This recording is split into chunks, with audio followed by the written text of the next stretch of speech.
Hello and welcome back.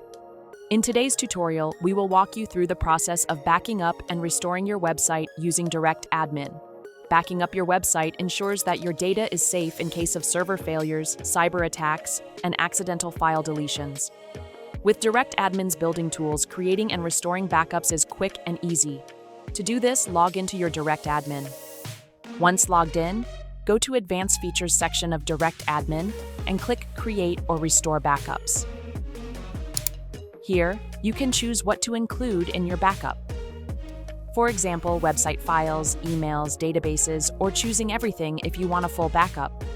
Also, you can choose a specific domain, especially if you have add-on domains on your hosting account.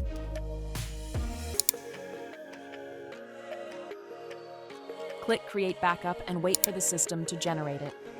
Once ready, you can download it to your computer for safekeeping.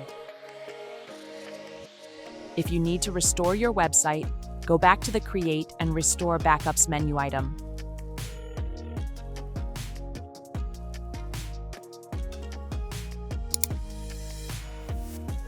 Click on Restore Backup and upload the backup file you downloaded earlier. Hit Restore and wait for the process to complete. Now you know how to back up and restore your website in DirectAdmin. Be sure to keep regular backups to protect your site. If you found this tutorial useful, like, subscribe, and hit the notification bar for more.